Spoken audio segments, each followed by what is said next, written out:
시편 27편 4절 한 목소리로 하나님 말씀 받겠습니다. 시작. 내가 여호와께 바라는 한 가지 일 그것을 구하리니 곧 내가 내 평생에 여호와의 집에 살면서 여호와의 아름다움을 바라보며 그의 성전에서 사모하는 그것이라. 아멘. 하나님을 찾는 것에 대해서 살펴보고 있습니다. 지난주에는 하나님을 찾는 기본적 자세에 대해서 살펴봤습니다. 다윗에게 있어서 하나님을 찾는 것은 단 하나의 유일한 열망이고 소망이었습니다. 하나님 찾는 것이 다윗에게 있어서 단 하나의 유일한 열망이고 소망이었습니다. 지난주에 살펴본 것처럼 여호와께 바라는 한 가지에서 이 바란다의 시제, 한 가지를 구하리니 해서 이 구한다라는 시제를 통해서 다윗이 하나님을 찾는 것이 유일한 열망일 뿐만 아니라 그의 평생의 지속적인 열망인 것을 살펴봤습니다. 여러분, 하나님을 찾는 기본적 자세는 하나님을 찾는 것이 유일한 열망되는 겁니다. 그러니까 참 신앙을 위해서 하나님 찾는 것에 있어서 하나님 찾는 것이 유일한 열망되는 것, 그것이 기본적 자세입니다. 기본적 자세.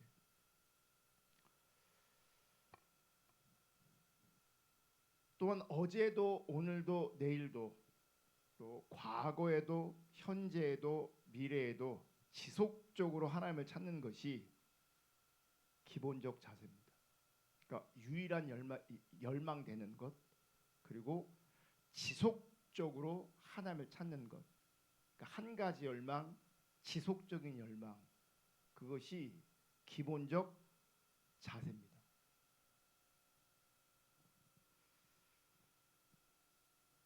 그렇다면 다윗이 한 가지 유일한 열망과 지속적인 열망으로 구하고 찾은 것이 무엇인가?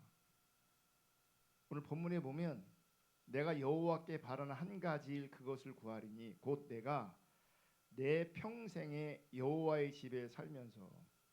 그러니까 다윗이 유일한 한 가지 소원, 지속적인 열망이 무엇이었냐면 내 평생에 여호와의 집에 사는 것, 그것이 유일한 열망이었고 지속적 열망이었습니다. 그럼 여호와의 집에 살기를 원한다는 말은 무엇인가? 이 여호와의 집은 성경을 보면 일반적으로 성전도 여호와의 집이고 성막도 여호와의 집이고 또 오늘 살펴보는 다윗의 장막도 여호와의 집이에요. 그리고 성경을 보면 다윗의 장막도 표현하기를 성전으로 표현하고 혹은 성소로 표현하고 그래요. 중요한 것은 이 성전이든 성막이든 다윗의 장막이든 그것이 여호와의 집으로 표현되어지는데 다윗은 그 여호와의 집에 살기를 유일한 열망 삼았고 지속적 열망 삼았다는 겁니다. 그럼 그 말이 무슨 말이냐? 여러분, 성막도 그렇고 다윗의 장막도 그렇고 성전도 그렇고 그 안에서 일하는 사람들이 있었습니다. 상주에서 일하는 사람들이 있었어요. 레위 지파들, 제사장들. 그러면 지금 다윗은 그 레위 지파처럼 제사장들처럼 그 성전에서 상주하며 늘 살기를 열망했던 것인가? 그런 의미가 아닙니다. 지금 다윗이 여호와의 집에 살기를 원한다는 것은 하나님의 임재 가운데 머물기를 원한다는 거예요. 하나님의 임재 가운데, 임재. 여러분, 성전은 무엇보다 하나님의 영광이 머물러 있던 곳입니다. 시편 26편 8절을 보면 여호와여 내가 주께서 계신 집과 주의 영광이 머무는 곳을 사랑하오니 내가 주께서 계신 집과 주의 영광이 머무는 곳을 사랑하오니 지금 말씀을 보시면 다윗이 사랑하는 장소가 나옵니다. 주께서 계신 집, 또 그 주께서 계신 집을 어떻게 표현하냐면 주의 영광이 머무는 곳 이렇게 표현합니다. 그래서 내가 주께서 계신 집과 주의 영광이 머무는 곳을 사랑하오니 이렇게 말하고 있습니다. 지금 주께서 계신 집과 주의 영광이 머무는 곳은 다윗의 장막을 말하는 거예요. 그 건물이나 장소가 중요하다는 얘기가 아니라 그 성전에 다윗의 장막에 주님께서 계시고 주의 영광이 있었기 때문에 그 다윗의 장막을 다윗은 사랑한다고 말하는 거예요. 그러니까 본질은 장소나 건물이 아니라 주님의 임재, 주님의 영광을 사랑하는 거예요. 그러니까 주님의 임재를 누리는 삶을 유일하게 열망했고 지속적으로 열망했다는 겁니다. 다윗의 집에, 여호와의 집에는, 다윗의 장막에는 하나님의 임재의 상징인 언약궤가 있습니다. 다윗의 장막에는 그 언약궤가 노출되어 있었어요.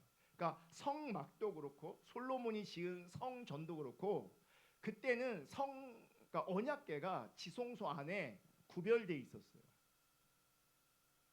그래서 1년에 한 번만 제사장이 그 언약궤 앞에 나아갈 수 있게 되었어요. 그런데 특이하게도 다윗 시대에 이 언약궤는 다윗이 따로 구별해서 만들어 놓은 천막에, 그 장막에 언약궤를 둡니다. 그 언약궤 가운데에 하나님의 임재가 머물러 있습니다. 그러니까 언약궤는 하나님의 임재를 상징합니다. 왜 이런 일이 벌어졌는가? 사무엘 시대에 그 블레셋에게 그 언약궤를 빼앗기거든요. 그래서 나중에 그 언약궤를 되찾는 과정 가운데 바로 예루살렘으로 가져오는 것이 아니라 그 하나님의 언약궤를 오벳에돔 집에 잠시 이제 머물게 합니다. 후에 그 언약궤를 모세가 만들어 놓은 그 성막에 두는 것이 아니라 따로 장막을 세워서 그곳에 언약궤를 둡니다.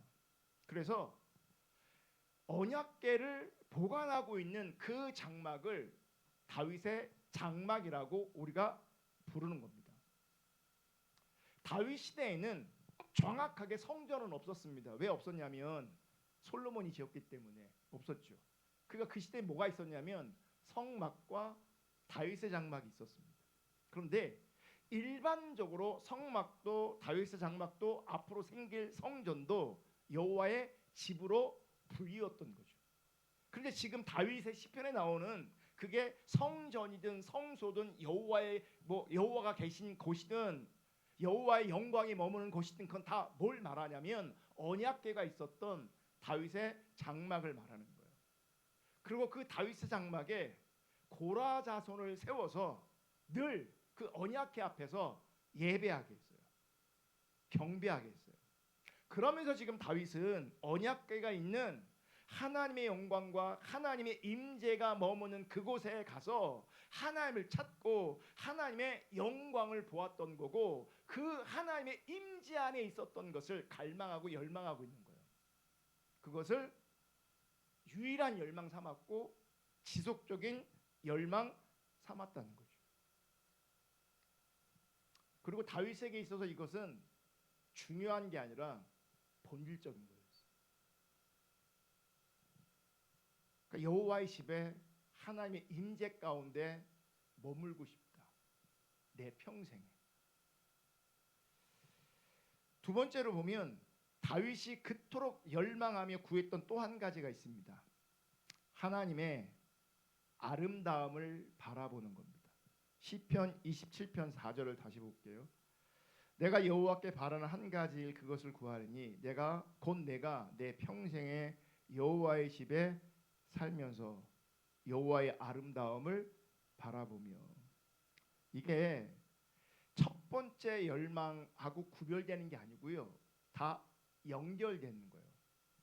여호와의 집에서 뭘 열망합니까? 하나님의 임재를 열망해요. 그러면서 또 다른 열망이 무엇이냐면 연결된 열망이 무엇이냐면 하나님의 아름다움을 바라보는 거예요. 하나님의 아름다움. 여기서 이제 우리가 이제 혼돈스러운 게 뭐냐면, 오해하는 게 뭐냐면, 아름다움을 바라본다라고 하니까 눈으로 뭔가를 목격하는 것으로 이해할 수 있어요. 눈으로 뭔가를 목격하는 것. 그게 아니에요. 그게 아니에요. 여기서 여호와의 아름다움이란 하나님의 자비하심, 하나님의 신실하심, 하나님의 선하심, 하나님의 인자하심 등 하나님의 성품을 아름답다라고 말하는 거예요. 자, 우리는 아름답다라고 하면 오해하는 게 뭐냐면 어떤 형상, 어떤 모양을 먼저 연상할 수 있어요. 예쁘다라고 하면 그건 진짜 모양과 형상을 얘기하는 거예요. 아기가 이뻐. 그럼 아기가 가지고 있는 어떤 모양이 있잖아요. 이미지가 있잖아요. 그것을 바라볼 때 뭐 하는 거야? 아기가 참 이쁘네. 강아지가 참 이쁘네. 그래요. 그런데 아름다움이란 단순한 모양이나 이미지나 형상이 아니에요. 그러니까 이런 표현이 있잖아요. 어떤 삶을 바라보면서 저분의 삶은 참 아름답다라고 했을 때, 삶이 아름답다라고 했을 때 그건 어떤 모양, 어떤 이미지를 말하는 게 아니에요. 제가 여기 주름살이 이렇게 있는데 어떤 사람이 저를 알고 제 인생을 알고 제 신앙을 알아. 그래서 그런 관점에서 제가 한참 늙은 다음에 제 주름살을 보면서 우리 강 목사님의 주름살은 참 아름답다 이렇게 표현할 수 있어요. 근데 이거는 모양이 아름다운 게 아니에요. 이미지가, 형상이 아름다운 게 아니에요. 지금 여기서 다윗이 아름답다라고 표현하는 것은, 여호와의 아름다움을 바라본다라고 하는 것은 하나님의 성품을 얘기하는 거예요. 그러니까 하나님의 성품이 아름답다라고 말하는 거예요. 하나님의 성품의 아름다움을 말하는 거예요. 그래서 그 성품을 바라본다라고 했을 때는 이미지가 아니라 그 하나님의 아름다운 성품을 내가 알고 내가 누리고 내가 경험하기로 한다는 거예요. 그 하나님의 성품이 나에게 실제로 누려지는 거예요. 그것을 여호와의 아름다움을 바라본다 이렇게 표현하고 있는 거예요. 그래서 새한글 성경은 여호와의 아름다움을 어떻게 표현하고 있냐면, 한 가지 내가 여호와께 요청한 것 그것을 내가 구하고 있네.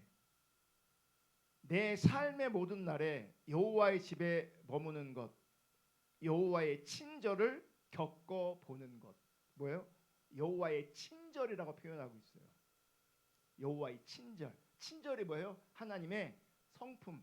그러니까 다윗이 열망하는 게 무엇이냐면, 유일한 열망, 지속적인 열망이 뭐냐면 하나님의 임재 가운데 하나님의 성품을 내가 누리고 싶은 거예요.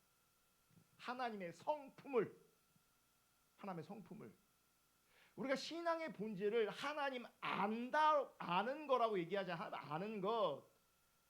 그런데 그 하나님 아는 게 뭐냐면, 지금 다윗이 여호와의 아름다움을 바라보는 것처럼 여호와의 성품을 누린다는 거예요. 하나님의 성품을 누리면서 그분을 알아가는 거예요. 시편 63편 2절 3절도 보시면, 내가 주의 권능과 영광을 보기 위하여 이와 같이 성소에서 주를 바라보았나이다. 여기 성소는 뭔지 아세요? 다윗 장막이에요. 여기서도 그러니까 주의 권능, 주의 영광을 보기 위하여 이와 같이 성소에서 주를 바라보고 있어요. 3절 주의 인자하심이 생명보다 나음으로 내 입술이 주를 찬양할 것이라. 이게 무슨 말이에요? 내가 성소에서 주를 바라볼 때 지금 다윗이 무엇을 경험하고 있냐면 여호와의 인자하심을 경험해요. 그래서 여호와의 인자하심이 생명보다 낫다라고 고백하는 거예요. 그래서 그 인자하신 하나님을 뭐 하는 거예요? 찬양하는 거예요. 여기 2절에 성소에서 주를 바라보나이다 이렇게 표현하고 있는데 페트라 주석에서는 이걸 이렇게 표현해요. 다윗이 압살롬에게 쫓기기 전 예루살렘에 있었을 때의 경험이다. 그러니까 이 시편의 배경은 뭐가 있냐면 압살롬이 배신하기 전 예루살렘에서 쫓겨나기 전에 있었던 상황인 거예요. 성소 내에서도 언약궤는 하나님의 영광스러운 임재를 상징하는 장소였다. 한편 바라보았나이다는 주로 영적 시각으로서 관찰 혹은 응시를 가리킨다. 이게 뭐냐면 눈으로 보는 걸 말하는 게 아니라 주님께 하나님께 내가 집중되어 있는 걸 말하는 거예요. 하나님께 집중되어 있는 거예요. 그거를 바라본다고 표현하고 있는 거예요. 그러니까 눈으로 뭔가 보는 게 아니에요. 시각적 표현이 아니라고요. 내가 그분께 집중하고 있는 거예요. 그것을 바라본다라고 표현하고 있는 거예요. 그래서 영적 시각으로 관찰 혹은 응시하고 있다. 그러니까 하나님께 집중되어 있는 거예요. 그래서 이 단어는 계시나 환상을 보는 행위를 가리키는데 특별히 많이 사용되었다. 이게 주석의 내용이에요. 그러니까 이런 관점에서 시편 63편 2절 3절을 보시면 다윗은 하나님을 구하는 중에 하나님의 거룩함, 하나님의 권능, 하나님의 영광, 하나님의 인자를 보았던 것. 다시 말하면 하나님의 아름다움을 누리게 되는 거예요. 하나님의 아름다움. 그래서 이 아름다움을 본다는 것을 일부 학자들은 영적으로 하나님의 계시를 본다, 계시를 듣는다. 그러니까 이렇게도 이해하고 또 다른 학자들은 공예비 시에 우리 예배할 때 경건한 자들에게 나타나는 하나님의 영광으로 이해했습니다. 그러니까 하나님의 아름다움은 우리가 하나님을 찾을 때에 혹은 우리가 하나님을 예배할 때 우리 가운데 비춰지는 우리 가운데 계시되어지는 하나님의 거룩함, 하나님의 권능, 하나님의 영광, 하나님의 인자, 하나님의 친절, 즉 하나님의 성품을 말하는 거예요. 성품이 우리 가운데 경험되어지는 거예요. 하나님의 성품이. 그러니까 임재니까 우리는 제가 옛날에도 임재라고 할 때 우리는 뭐 어떤 느낌을 얘기하는 줄 알았어요. 뭐 감동 받았네, 뭐 그런 거 보면 사람들이 느낌을 자꾸 얘기해요. 느낌, 어떤 감동, 감정, 느낌. 그러니까 이런 식으로 많이 표현되어져요. 근데 다윗이 말한 하나님의 임재는 느낌, 감정, 감동 이런 것들을 초월하는 거예요. 하나님의 성품을 누리는 거예요. 그냥 내가 뜨거워졌다 이런 게 아니라고요. 뭔가 느껴졌다 그런 게 아니라고요. 그런 게 아니라 하나님의 성품이 누려지는 거예요. 하나님의 성품. 이렇게 하나님의 성품, 하나님의 아름다움을 바라보는 것이 다윗에게는 오직 한 가지 유일한 그리고 지속적인 열망이었다는 거예요. 또 다윗이 유일하게 열망했고 지속적으로 열망했던 게 뭐냐면 하나님께 묻는 거였습니다. 시편 27편 4절을 다시 보시면 내가 여호와께 바른 한 가지 그것을 구하리니 곧 내가 내 평생에 여호와의 집에 살면서 하나님의 임재 가운데 거하다가 여호와의 아름다움을 바라보며 하나님의 성품을 누리며 그의 성전에서 사모하는 그것이라. 여기도 성전이 뭐예요? 다윗의 장막이에요. 그러니까 성전은 솔로몬이 지었기 때문에 다윗 시대에는 성전 자체가 없었어요. 그러니까 여기서 말하는 성전은 솔로몬이 지었던 그 성전이 아닌 거죠. 그러니까 여호와께서 계신 집, 다윗의 장막을 얘기하는 거예요. 그런데 우리 한국 성경에서는 그 성전에서 사모하는 그것이라. 여기서 사모한다는 말이 무엇이냐면 히브리어로 바카르라는 말인데 이 바카르는 찾다, 조사하다, 숙고하다, 검토하다, 묻다 이런 뜻이 있어요. 그러니까 어떤 사람들은 자기 감정에 기대어서 나는 주님을 사모하고 있어, 나는 주님을 갈망하고 있어, 나는 주님을 원하고 있어 이런 고백이 있다고요. 어떤 사람들에게. 근데 그런 마음과 고백이 그분을 사모하는 게 아니에요.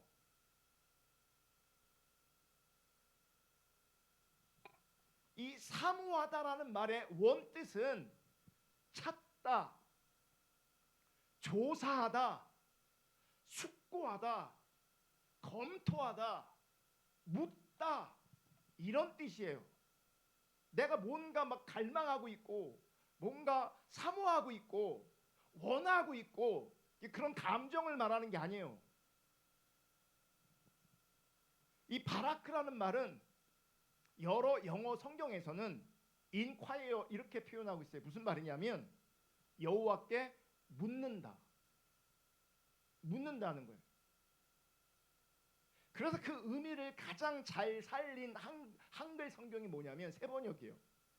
세번역 27장 4절. 주님, 나에게 단 하나의 소원이 있습니다. 단 하나의 소원. 유일한 소원. 오늘 자막 그 PPT 하는 분 되게 애쓰는데 지금. 단 하나의 소원이 있습니다. 그러면서 그 소원이 뭐냐? 나는 오직 그 하나만 구하겠습니다. 그 하나만 유일하게 지속적으로. 그것은 한평생 주님의 집에 살면서 이게 뭐예요? 여호와의 하나님의 임재 안에 살면서 주님의 자비로운 모습을 보는 것, 주님의 아름다운 성품을 누리면서 성전에서 주님과 의논하면서 살아가는 것입니다.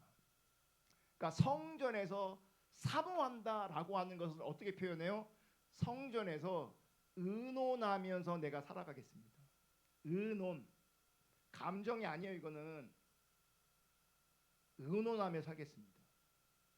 새한글 성경을 이렇게 표현해요. 한 가지 내가 여호와께 요청한 것, 그것을 내가 구하고 있네. 내 삶의 모든 날에 여호와의 집에 머무는 것, 여호와의 친절을 겪어보는 것, 여호와의 성전에서 곰곰이 생각해보는 것. 성전에서 사모한다는 걸 세번역은 의논하며 산다. 이게 자꾸 묻는다는 거죠. 새한글은 그 하나님의 뜻을 곰곰이 깊게 생각하며 살겠습니다. 왜 묻겠어요? 뭘 생각하겠어요? 뭘 의논하겠어요? 하나님의 뜻이에요. 하나님의 뜻. 그의 성전에서 사모하는 것은 하나님께 내가 깊게 묻고 하나님의 뜻을 찾으며 하나님의 뜻을 생각하며 하나님의 뜻을 구하는 삶을 말하는 거예요. 그럼 왜 하나님의 뜻을 구하겠어요? 그 뜻대로 살려고. 그러니까 감정, 느낌 그런 게 아니에요. 신앙생활은 하나님 그분을 아는 거고 하나님 그분을 알기 때문에 그분의 성품을 누리면서 그분의 뜻을 찾고 그분의 뜻을 생각하면서 그분의 뜻을 구하면서 그분 뜻대로 존재하는 거예요. 그게 참된 신앙이에요. 울고 불고 이런 게 신앙생활 아니라고요. 때로는 우리가 부르짖을 때가 있지만 부르짖음이 신앙이 아니라고요. 느낀 감정이 신앙생활이 아니라고요.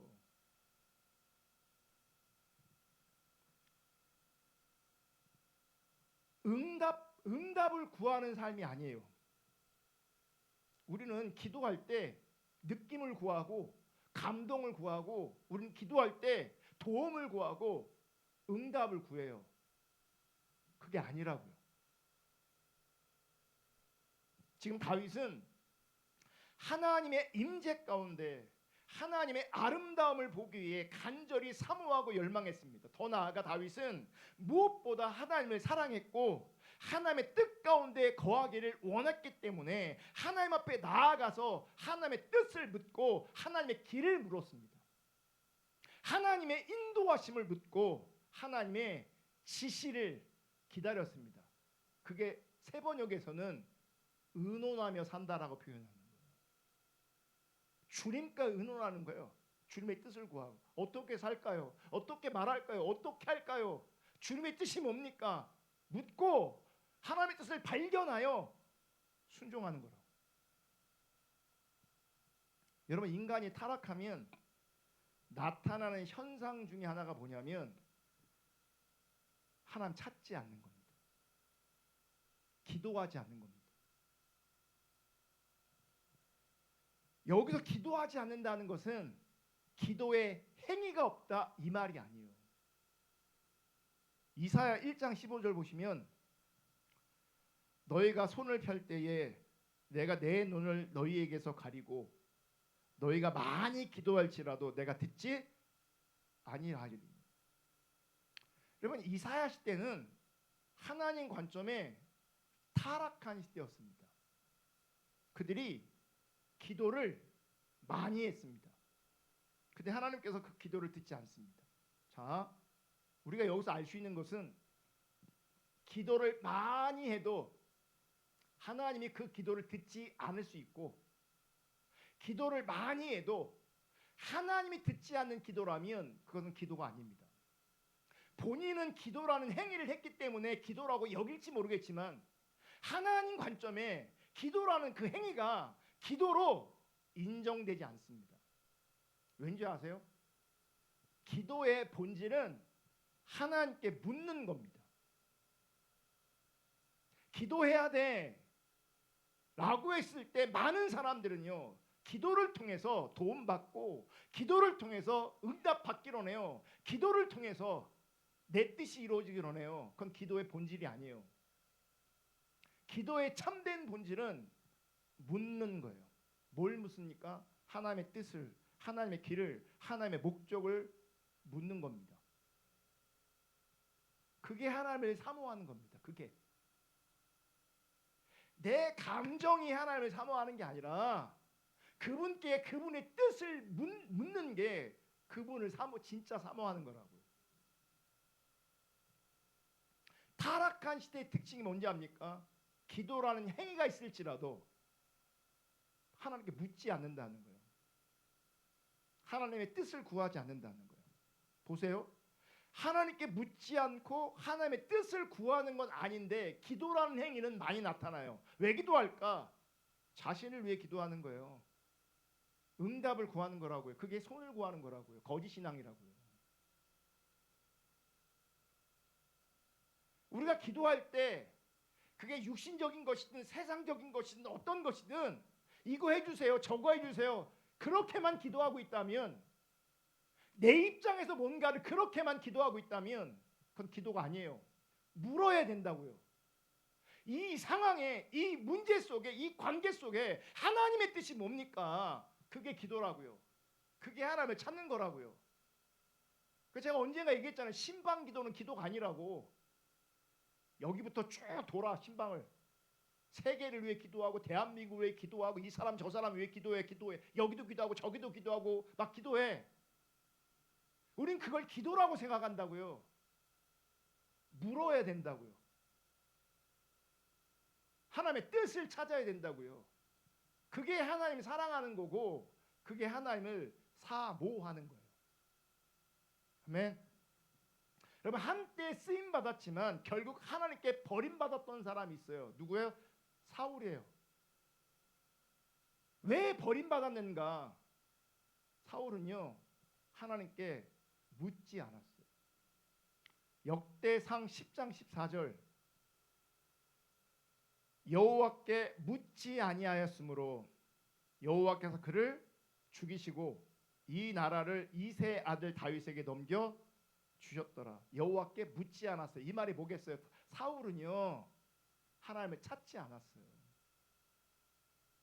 하나님을 찾지 않으면 그게 타락이에요. 교회를 다녀도 예배를 드려도 기도를 많이 해도 하나님 관점에서 하나님을 찾는 게 아니라면 그건 타락이에요. 그럼 우리가 어떻게 주님을 찾아야 되는가?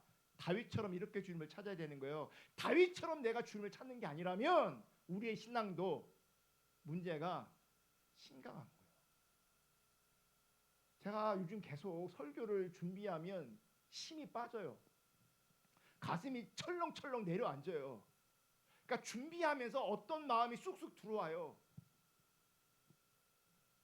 제가 오늘 설교를 준비하면서도 지난주 기본적 자세를 나누었고 그 기본적 자세를 정리하면서 다음을 이어가야 되는데 기본적 자세에도 우리가 문제가 있다.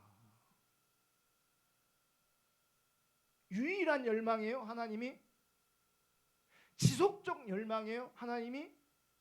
그거부터 안 되니까 지금 다윗이 열망했던 여호와의 집에 거하면서 그분의 아름다움을 보면서 성전에서 그분께 묻고 그분의 뜻을 구하는 삶 가능하지 않은 거예요. 근데 우리는 교회 오고 근데 우리는 예배하고 근데 우리는 기도하고 있어요. 그러면서 느낌을 가지고 자기의 감정을 가지고 하나님과 상관없는 뜨거움을 가지고 자기 신앙이 있대요. 자기가 하나님 사랑한대요. 하나님 뜻대로 삶을 살지 않으면서. 사울은 묻지 않음으로 말미암아 여호와께서 그를 죽이시고 찾지 않음으로 말미암아 여호와께서 사울을 죽이신 겁니다. 그게 타락이기 때문에. 역대상 13장 3절 우리 하나님의 괴를 우리에게로 옮겨오자. 사울 때에는 우리가 괴 앞에서 묻지 아니하였느니라. 사울이 왕노릇하고 있을 때 그 시대가 하나님께 묻지 않았어요. 여러분 사울이 하나님을 찾지 않으니까 하나님께 묻지 않았고 하나님께 묻지 않으니 즉 하나님의 뜻을 구하지 않으니 그의 인생은 그의 삶은 자기 뜻대로 산 겁니다. 자기가 원하는 대로 산 겁니다. 여러분 우리가 생각보다 내가 들은 게 있잖아요. 우리가 배우는 게 있잖아요. 듣고 배우는 게 있거든요. 그럼에도 불구하고 내가 살 때는 나한테 익숙한 것으로 삽니다. 내가 들은 대로 살지 않습니다. 내가 배운 대로 살지 않습니다. 가만히 들여다보십시오. 우리는 내가 듣고 배우는 대로 안 삽니다. 왜 그런지 아십니까? 하나님 찾지 않기 때문에 그렇습니다. 하나님 찾지 않으니 묻지 않고 하나님의 뜻을 구하는 삶이 아니니 나한테 익숙한 대로 그냥 삽니다. 익숙한 대로 살다 나에게 필요가 생겼을 때 나에게 결핍이 생겼을 때 불편함이 생겼을 때 그때 그걸 구합니다. 하나님 이렇게 해주세요.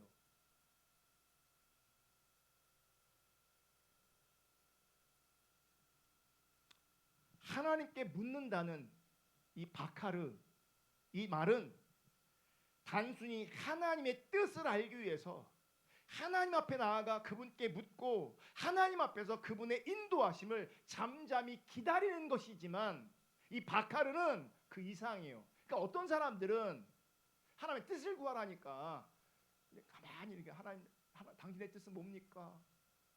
주여 이것도 필요하지만 그 이상이라는 거예요. 무슨 말이냐면 중요한 건 본질은 뭐예요? 하나님께 물을 때의 본질은 뭐예요? 하나님의 뜻이라고요. 하나님의 뜻. 그래서 하나님의 뜻을 알기 위해서, 하나님의 길을 알기 위해서 하나님 앞에서 공부도 하고 조사도 하고 연구도 하고 책도 보고 그 모든 게 하나님을 찾는 거라고요. 여러분, 저절로 하나님의 뜻이 알아지지 않아요. 그리고 제가 여기서 하나님의 뜻이라고, 이게 하나님의 말씀이라고 떠먹여줘도 내가 조사하고 내가 연구하고 내가 찾지 않으면, 내가 묻지 않으면, 여러분, 나는 그냥 익숙한 대로 삽니다.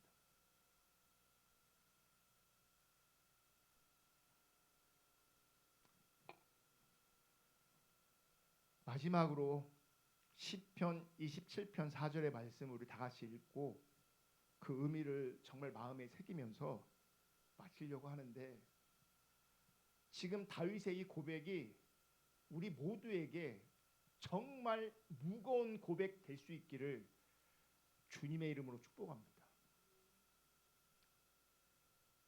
다 같이 읽겠습니다. 시작. 내가 여호와께 바라는 한 가지 일, 그것을 구하리니 곧 내가 내 평생에 여호와의 집에 살면서 여호와의 아름다움을 바라보며 그의 성전에서 사모하는 그것이라. 하나님의 은혜로, 하나님의 긍휼로 이 말씀하는 이 말씀의 의미가 우리 심령에, 우리 마음에 담아지고 비춰질 수 있기를 주님의 이름으로 축복합니다.